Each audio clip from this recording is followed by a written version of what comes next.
Aujourd'hui, on va parler sur deux sujets. Le premier sujet, c'est la paracha de la semaine. La paracha de la semaine, c'est la paracha des lépreux. Paracha de Metzora. Il y a deux parachutes qui parlent de la lèpre. Alors, vous savez que la lèpre, elle vient à cause de la Lashon Hara. Alors, il faut savoir que la lèpre, c'est pas une maladie comme toutes les maladies. Vous savez, toutes les maladies, il faut des vaccins, le corona, c'est des virus. Et pourtant, comment ça s'appelle, la lèpre, elle contamine. C'est comme le corona. Mais on n'a pas vu que la Torah, elle te dit, celui qui a la lèpre, eh ben, qui va voir un médecin. Est-ce que vous avez vu quelqu'un qui a le corona qui va voir un rabbin? Non, ceux qui ont le corona, même les rabbins, ils ont le corona, ils vont voir les médecins. C'est tout, hein. C'est celui qui a le corona, celui qui a n'importe quelle maladie, il va voir un médecin. Mais on a vu que la lèpre, la tsaraat, elle dépend elle vient pas comme ça. La tsaraat, elle vient lorsque tu parles de la Lashon Hara. Alors, aujourd'hui, il n'y a pas la tsaraat. Aujourd'hui, il n'y a pas la tsaraat. Pourquoi? Bon, parce qu'aujourd'hui, c'est pas, et peut-être il y a peut-être, mais c'est pas comme avant. Avant, c'était très, très, très fréquent, la tsaraat.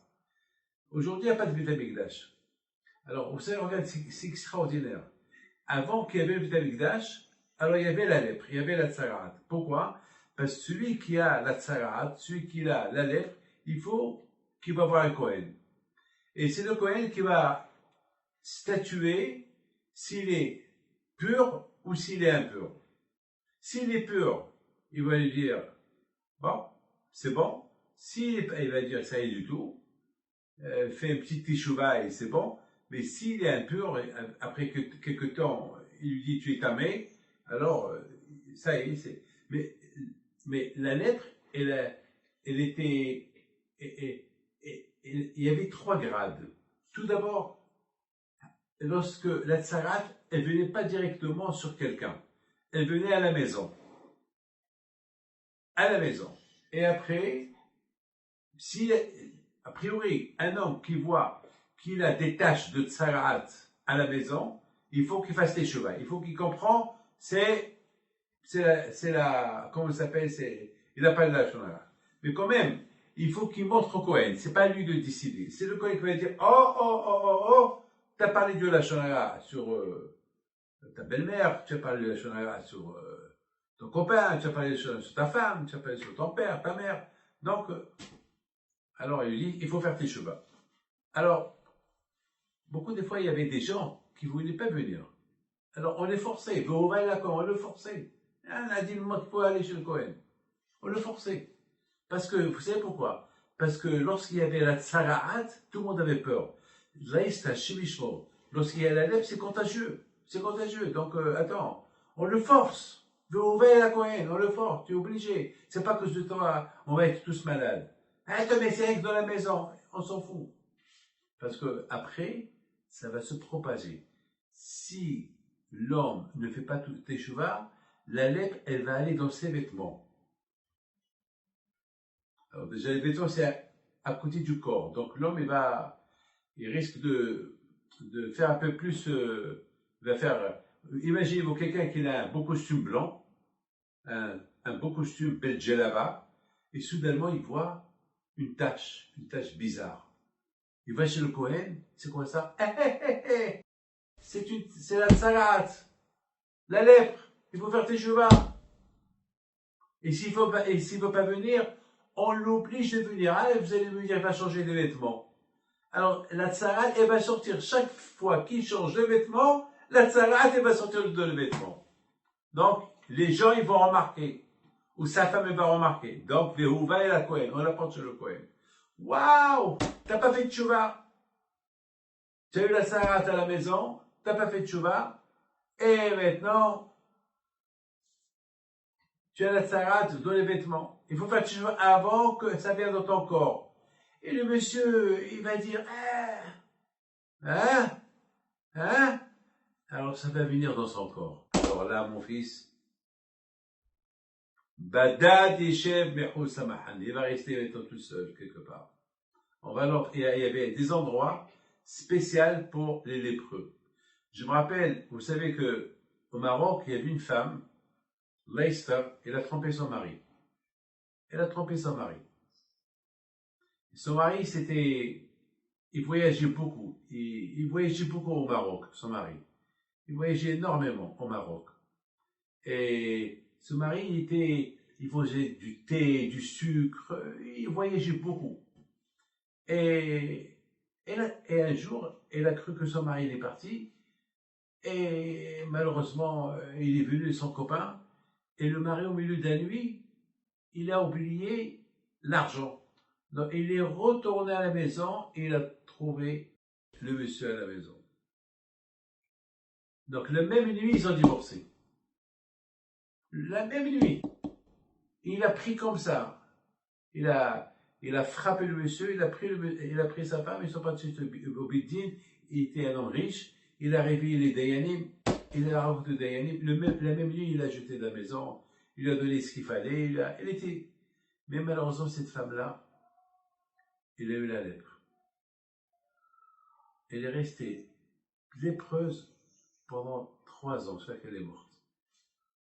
Ouais, elle a eu la lèpre. C'était une histoire toute ma mère, elle m'a raconté cette histoire. Toujours ma mère me racontait cette histoire. Toujours, toujours. À l'époque, lorsqu'il y avait le Vitamikdash, regardez aujourd'hui. Aujourd'hui, celui qui est malade, il va chez qui? Il va chez le médecin. Et la lèpre, non, tu vas chez le Kohen. Et pourquoi le Kohen c'est un médecin? Le Kohen c'est un prophète, le Kohen c'est un tzaddik. Le Kohen c'est pas un médecin. Le Kohen, comment, il va te dire, c'est la tsarat, c'est pas la tsarat, c'est lui qui décide. Vous rendez compte?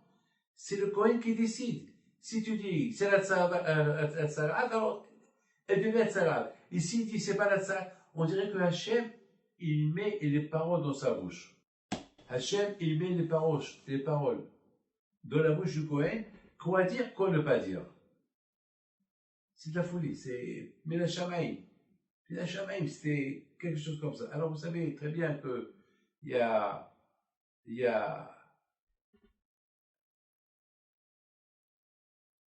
aujourd'hui qu'il n'y a pas le Vitamikdash.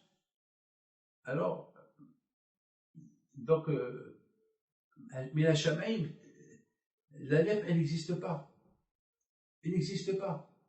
Parce que la lèpre, elle vient à cause du Lashon Hara. Mina Shamaim. Metzora Motzi Shemra, celui qui fait la médisance. Metzora Motzi Shemra. Bon, aujourd'hui, il n'y a pas de Vitamikdash, aujourd'hui, il n'y a pas de tsarat, mais il y a beaucoup de maladies. Il y a le corona, il y a le cancer, il y a plein de maladies aujourd'hui à Shemishmo. Plein de maladies aujourd'hui. Le plus important, c'est, Hachamim me disent que celui qui parle de la Shonara, c'est pire que toutes, c'est pire que toutes les mitzvot que la personne peut faire. Il perd tous les mitzvot qu'il fait. Lorsqu'il parle de la Shonara sur quelqu'un, il lui prend toutes les mitzvot et il lui prend tous les avérotes que lorsque monsieur il a fait, c'est lui qui les prend, il perd tous ses mitzvot. Alors vous savez, il y a 2 parachiotes. Il y a parachat Metzora, Tazria. Metzora, Tazria. Tazria, Metzora. Et si vous remarquez, les 2 parachiotes, ça parle que de Metzora. Alors pourquoi on n'a pas fait une seule paracha? Une seule paracha. Une seule paracha qui s'appelle comment? Metzora. Parce que la paracha de Tazria, elle te parle beaucoup, elle te parle que si un homme, si une femme, elle accouche un garçon, elle est impure 7 jours, et si une femme, elle accouche une fille, elle est impure 14 jours. Et après, on te parle de Tsarat. Alors pourquoi on ne parle pas une seule paracha de Tsarat? Pourquoi on les a séparés? Pour 2 psukim, tu fais une paracha de Tazria. Isha Kitazaya, Zera Biada Zahar. Alors, une femme qu'elle accouche un garçon, alors elle est impure 7 jours. Et une femme qu'elle accouche une fille, elle est impure combien? 14 jours. 14 jours, il faut qu'elle voie des Mikdash pour apporter le Kabbalah Hatat, etc. Alors, pour deux psukim, tu appelles, c'est comme par exemple si je vous montre le miroir, un miroir de la voiture Peugeot, est-ce qu'on va l'appeler Peugeot? Non. Est-ce qu'on va l'appeler Mercedes, la voiture Mercedes? La voiture, ça veut dire une voiture, mais tu vas pas appeler un miroir de la voiture Mercedes, tu vas pas l'appeler Mercedes, elle s'appelle un miroir, c'est tout.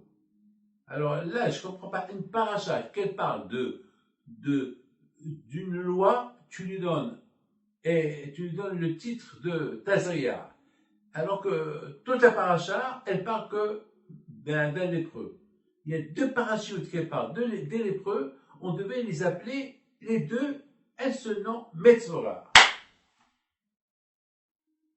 Regardez dans la Torah, combien de fois dans la Torah te parle pas de Balak, alors toute la paracha elle parle que de Balak. Balak, c'est important. Alors, et surtout Bémet, surtout que la paracha d'après, elle s'appelle Metzora. Alors, je comprends pas, celle elle s'appelle Metzora et celle elle s'appelle Tazria, alors que la paracha de Tazria, les 3/4 de la paracha, ça parle que de Metzora, que du Dieu lépreux. Alors, vous savez ce que j'ai pensé à cette question? J'ai pensé que l'importance. Alors, mettons, il y a quelqu'un, je vous pose une belle question, hein. Mettons, on a une question, on la met de côté. Il y a quelqu'un qui m'a posé une belle question. Il m'a dit pourquoi, si une femme est mise au monde un garçon, elle est impure 7 jours. Et si elle met au monde une fille, elle est impure 14 jours. Quelle différence? Pourquoi? Pourquoi 7 jours, 14 jours? Quelle est la raison? Pourquoi? Ça, c'est une question que quelqu'un m'a posée aujourd'hui. Alors, j'ai répondu à ce quelqu'un-là. Je lui dis que la Torah, elle est extraordinaire. La Torah, elle a donné. Vous savez, lorsqu'on étudie la Torah, on découvre plein de choses. Prends un pasouk dans la Torah, un pasouk. Et ce pasouk-là, c'est comme pendant des milliards d'années, chaque rabbin, il va donner une explication sur ce pasouk-là. La chokhma de la Torah, elle est inimaginable. C'est comme, tu vas prendre un peu des grains, 1 kilo de grains, tu vas le semer dans un jardin, et tu vas avoir une tonne de blé. Un grain. Un grain va te donner 1 kilo de blé. Un grain. Tu vas semer et tu vas avoir une récolte. Regardez, une fois par an, ils vont semer 10 kilos de grains dans un grand terrain. Ben, ça va leur donner peut-être une tonne de... Parce que chaque grain, il va te donner une tige. Et dans la tige, vous savez, une tige ou 10 tiges. Alors, vous savez, ces 10 tiges-là, ça peut être 100 grammes là et 200 grammes là, c'est de la folie. C'est comme ça le Lashon Hara. Le Lashon Hara, c'est tu dis un mot, c'est comme tu vas semer. Beaucoup des fois, tu dis un mot sur quelqu'un, ce quelqu'un-là, il va dire 10 mots. Et vous savez, c'est de la folie. C'est de la folie. Tu vas dire d'un mot. Beaucoup de fois, ça arrive, hein. Un mot. Beaucoup de fois, que je dis, ouf, celui-là. Je n'ai rien dit, hein. Je dirais, ouf, celui-là. Alors, comment ça va se... Alors, l'autre, il va dire, ouais, celui-là, c'est un fainéant. L'autre, il va dire, ouh là, je le connais. Ah, ouais, moi, mettons-moi. J'y dirais, qu'est-ce que j'ai dit? J'ai rien dit. J'ai dit, ouf, celui-là. Et là, je dis devant les gens. Et tu vas voir, chacun, il va donner son avis. Ouais, celui-là, il a frappé sa femme, ouh là, une histoire.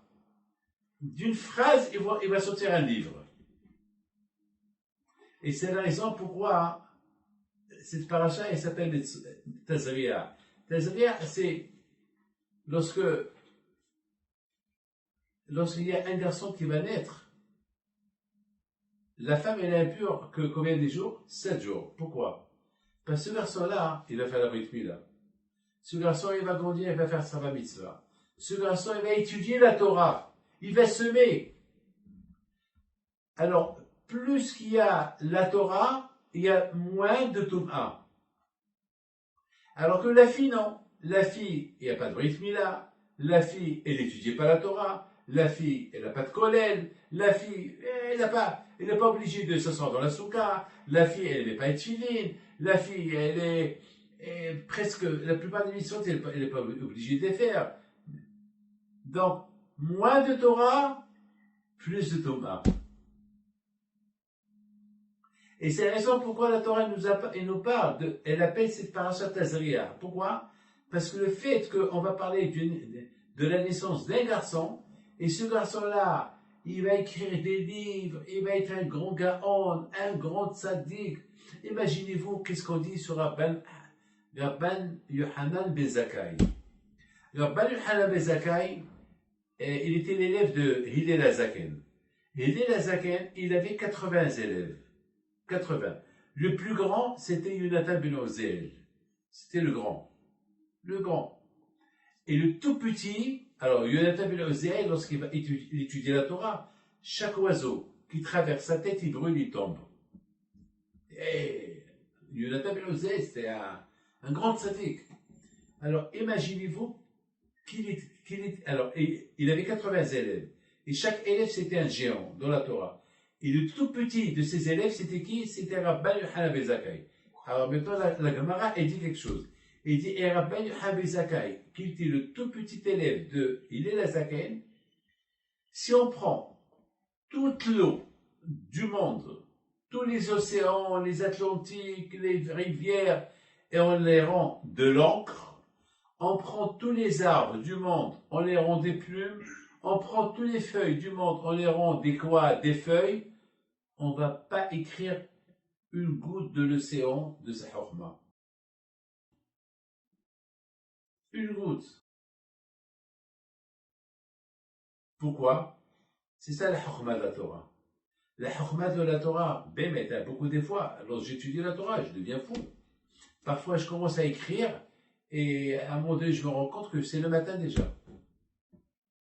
C'est le matin déjà. On s'oublie. On s'oublie dans la Torah, on s'oublie. Je vous raconte une belle histoire. Vous allez aimer cette histoire. Il y avait une fois le grand tzaddik de Turquie. Il s'appelle Rabbi Eliyahu Cohen, alav shalom. Et ce tzaddik-là, il a écrit un livre. Il s'appelle Ezor Eliyahu. C'est quoi Ezor Eliyahu? Ça veut dire que c'est comme Ezor, ça veut dire Hagora, ça veut dire une ceinture. La ceinture d'Eliyahu. Alors, les Juifs, ils ont cru que lui, il devait se prendre comme Eliyahu Navi. Parce qu'il est un Navi, toujours, il avait toujours sur lui une ceinture. Il leur a dit, écoutez, je ne veux pas, Hashalom, que vous croyez que je suis Eliyahu Navi. Ne croyez pas que j'ai écrit mon livre par rapport à Eliyahu Navi. C'est que moi, jamais je fais la prière si je n'ai pas une hagora, si je n'ai pas une ceinture. Toujours je fais la prière avec une ceinture. Il faut que j'ai une ceinture pour séparer le haut et le bas. Et un jour, je n'ai pas trouvé de ceinture. Un jour, j'étais en voyage et je n'ai pas trouvé la ceinture. Et j'ai cherché par terre, peut-être si je trouve une ficelle ou je trouve quelque chose. Et j'ai trouvé une ficelle. Une ficelle bizarre, noire. Et je l'ai pris et je l'ai mis autour de moi.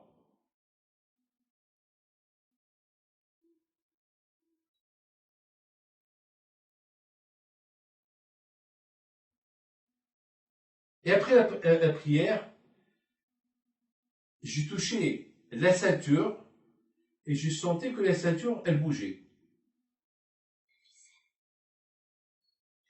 je regarde, c'était un serpent.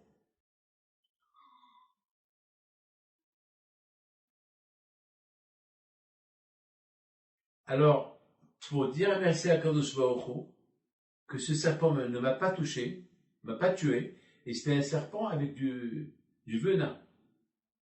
Et moi, je l'ai pris, j'ai attaché mon corps avec. Une fois que j'ai terminé, je voulais l'enlever, il a échappé de mes mains. Alors, j'ai appelé mon livre, Ezor Eliyahu, pour dire merci à Kadosh Baruch Hu, que Baruch Hashem, merci à Kadosh Baruch Hu pour le miracle que tu m'as fait. Il y a un grand sadique qui s'appelle Rabbi Moshe Mikourbin. Lorsqu'il a raconté cette histoire-là de Rabbi Eliyahu de Izmir, de la Turquie, à la Shalom, il dit, moi,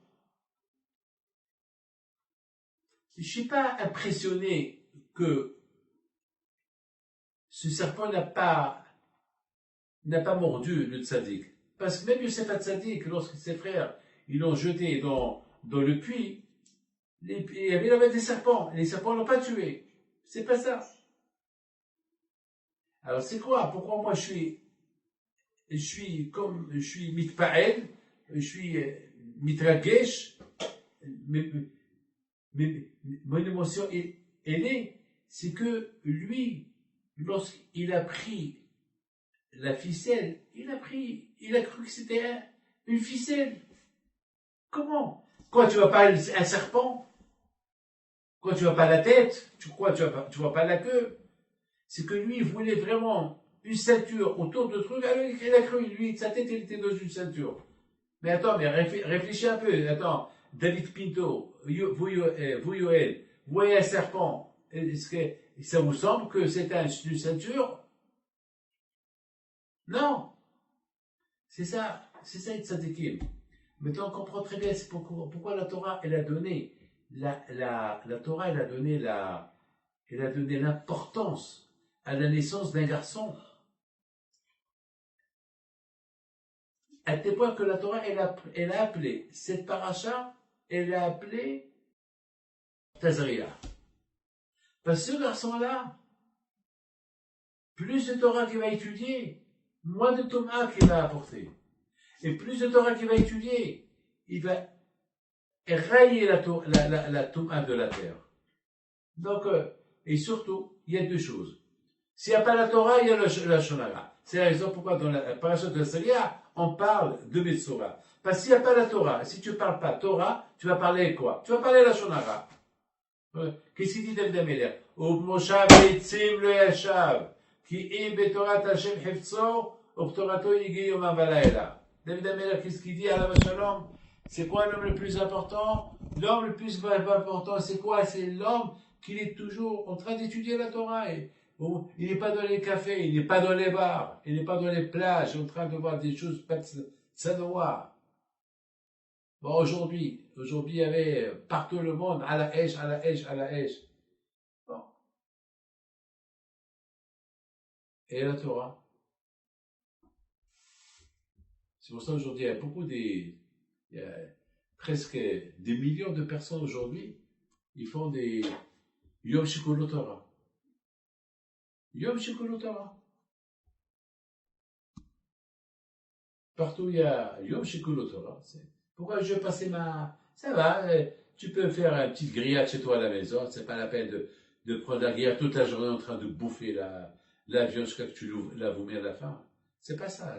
C'est pas ça l'indépendance. L'indépendance, c'est être indépendant de tes envies. C'est ça l'indépendance. Être indépendant, être dépendant de la Torah, pas indépendant. Il faut tu dépends que de la Torah, pas c'est mon indépendance, je fais ce que je veux. Non, tu peux pas.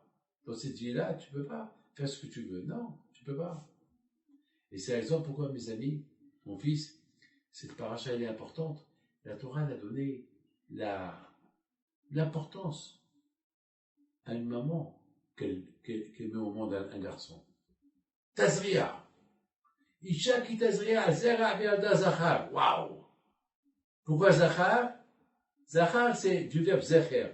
Zecher, c'est se rappeler. C'est quoi se rappeler? Rappelle-toi, madame, ce garçon que tu as mis au monde, si tu l'éduques bien dans la Torah, alors tu as bien semé.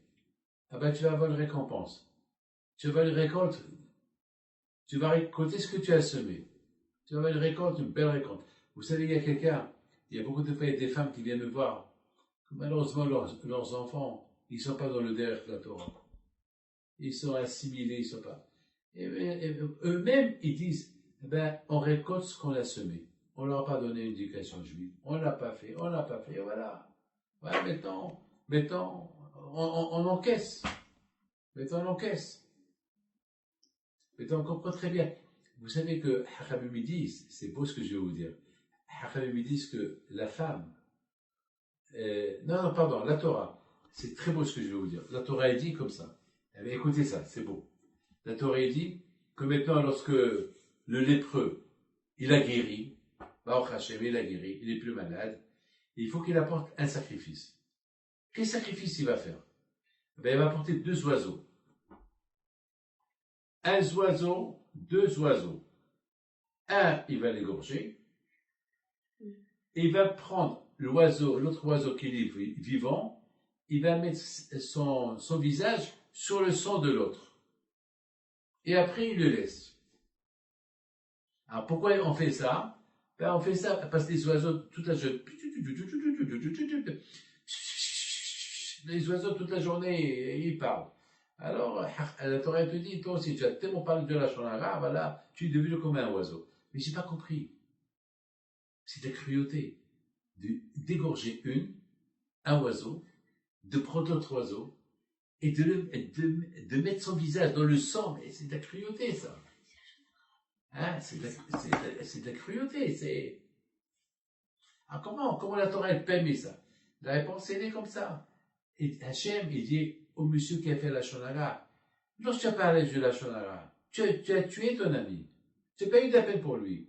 Et tu as d'appel pour cet oiseau-là que tu as égorgé, et tu as d'appel de prendre la tête de l'oiseau vivant et de le mettre. Pour ça, tu as d'appel. Mais tu n'as pas d'appel pour la tête que tu as coupée à ton ami à qui tu as parlé de la Shonara. Ça, tu n'as pas d'appel. Hein? C'est la raison pourquoi la Torah, elle nous parle de Tazria. Ça veut dire, il faut semer que des bonnes choses. Comme ça, il y aura de la bonne récolte.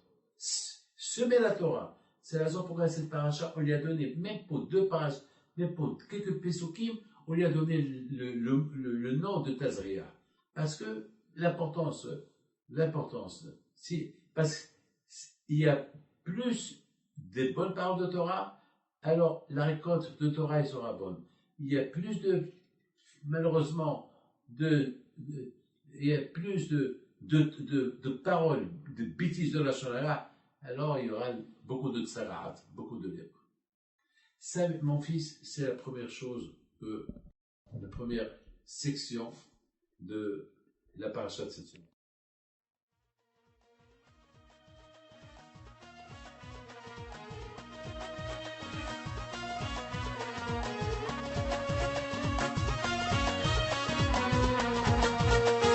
Non